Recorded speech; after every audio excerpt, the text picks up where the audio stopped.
Hi friends, welcome back to my channel. వైజాగ్లో మా చిన్ననాటి స్నేహితులను కలుసుకోవడమే కాదండి, అయోధ్య రాముడిని కూడా చూసేశాను. అయోధ్య రాముడిని వైజాగ్లో చూడడం ఏంటా అనుకుంటున్నారా? బీచ్ దగ్గర అయోధ్య రామ మందిరం అని కట్టారండి. అంటే ఒక 45 డేస్ ఉంటుందంట. ఈ ముందరంతా స్టాల్స్ అండి. అంటే మేము అది పెట్టిన 2 రోజులకే వెళ్ళాము. అందుకని స్టాల్స్లో ఏం పెట్టలేదన్నమాట. మా ఫ్రెండ్స్ అందరం కలిసి వెళ్ళామండి. బీచ్ ఒడ్డున కట్టారండి. ఎక్కడంటే పామ్ బీచ్ దగ్గర అనమాట. అచ్చం అయోధ్యలో రామ మందిరం ఎలా ఉంటుందో అలాగే ఉందండి గుడి. అలాగే అయోధ్యలో రాముల వారు ఎలా ఉన్నారో ఇప్పుడు ప్రతిష్ఠించిన బాలరాముడు అలాగే ఉన్నారండి రాముల వారు. అంటే నేను అయోధ్య వెళ్ళానండి. కాశీ వెళ్ళినప్పుడు అయోధ్య వెళ్ళాం మా ఫ్రెండ్స్ అందరం కలిసి. కానీ అప్పటికి రాముల వారి ప్రతిష్ఠ జరగలేదండి. ఊరికే మామూలుగా ఒక విగ్రహాలు పెట్టి అక్కడ ఉంచారనమాట. ఆ విగ్రహాలనే మేము దర్శించుకుని వచ్చేసాం అప్పట్లో. కానీ ఇప్పుడు ఈ రాముడిని చూస్తే అయోధ్య వెళ్ళినంత అనుభూతి కలిగిందండి. ఎందుకంటే రాముల వారి విగ్రహం అయితే సేమ్ అలాగే ఉందండి. మనం దూరంగా అంతంత ప్రయాణాలు చేసి వెళ్ళకపోయినా ఇక్కడ చూడగలగడం మాకు ఆనందం. అంతే కదండి, మందిరం చూసారా, అచ్చం అయోధ్యలోలాగే ఉంది.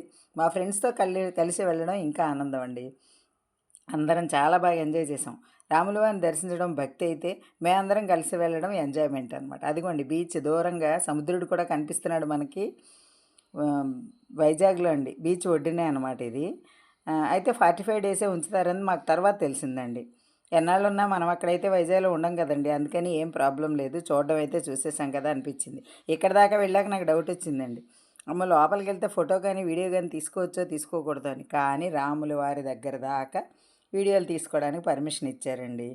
ఈ దారమ్మటే వెళ్ళాలన్నమాట. ఒకవైపు ఇలా వెళ్ళటం లెఫ్ట్ సైడ్, రైట్ సైడ్ తిరిగి రావటం. ఇదిగోండి లైన్లో వెళ్తున్నారు కదా, అలా అనమాట. అక్కడ మధ్యలో ఉంటారు రాముల వారు. రాముల వారిని దర్శించుకుని అక్కడ భజనలు అవి చేస్తున్నారండి. రామ మంత్రం బాగా వినిపిస్తోంది. అలా వెళ్ళటం మళ్ళీ తిరిగి రావటం అనమాట. ముక్తినాథ్ టెంపుల్ కూడా ఇలాగే ఉంటుందండి. మా అన్నపూర్ణ కూడా అందండి. అక్కడ కూడా దర్శనం చాలా కష్టం, అసలు ముక్తినాథ్ వెళ్ళడమే కష్టం అని అందనమాట. కాకపోతే మేము చూసింది అయోధ్య రామ మందిరం అండి. ఇదిగోండి ఇలా వెళ్ళాలన్నమాట. ఇలా వెళ్ళి మళ్ళీ అటు సైడ్ నుంచి రావాలన్నమాట, రైట్ సైడ్. దర్శనం అయితే చాలా బాగా జరిగిందండి. ఇగోండి ఈ పిల్లలు ఇక్కడ కూర్చుని కొంచెం నడవలేని వాళ్ళని పైకి నడిపిస్తున్నారండి. మా పార్వతి కొంచెం మెట్లు ఎక్కలేకపోయింది, ఎందుకంటే తనకు కొంచెం కాళ్ళు నొప్పులండి బాగా. అస్సలు నడవలేదనమాట. ఏదో ఫ్రెండ్స్ని కలవాలనే ఆనందంలో వచ్చేసింది, కానీ తను ఇలా మెట్లు అవి ఎక్కడం, కొంచెం ఎక్కువ దూరం నడవడం అంటే కాళ్ళు అసలు చాలా కష్టం తనకి. అయినా అలాంటి వాళ్ళని ఈ పిల్లలు గబుక్కని చేపట్టుకుని పైకి ఎక్కించారండి. నాకు భలే ఆనందం అనిపించింది. ఎందుకంటే అండి, కొంచెం పెద్దవాళ్ళు ఉంటారు, చిన్నవాళ్ళు ఉంటారు, రాముల వారిని చూడాలని ఆశ ఉంటుంది. ఎక్కడికైనా వెళ్ళినప్పుడు ఇలాంటి హెల్ప్ చేయగలగడం చాలా సంతోషం అండి. ఎందుకంటే మేము కొంచెం వయసులో ఉన్నప్పుడు అలాగేనండి, ఎక్కడ ఎవరైనా సరే ప్రెగ్నెంట్ లేడీస్ కానీ పెద్దవాళ్ళు కానీ ఉంటే లేచి సీట్లు ఇవ్వడం అలాంటివి చేసేవాళ్ళం. అంటే గొప్పగా చెప్పట్లేదండి నేను. ఇప్పుడు ఈ అబ్బాయిలు ఇలా పట్టుకునేసరికి నాకు ఆ విషయం గుర్తొచ్చింది అంతే. అరుగోండి రాములు వారు దూరంగా కనిపిస్తున్నారు కదా, దగ్గరకు కూడా చూపిస్తానండి. ఎందుకంటే అందరూ ఇక్కడ వీడియోలు ఫోటోలు తీసుకుంటున్నారండి. విగ్రహం చూడగానే నేను మాత్రం ఒక్కసారి షాక్ అయ్యాను. ఎందుకంటే అచ్చం అయోధ్యలో మనకి ప్రతిష్టప్పుడు ఎలా అయితే చూసామో రాముల వారిని అలాగే ఉన్నారండి. చాలా బాగుందన్నమాట. ఇలా మనకి ఎక్కడైనా అంటే దూరం వెళ్ళలేని వాళ్ళకి ఇలా చూడగలగడం కూడా అదృష్టమే.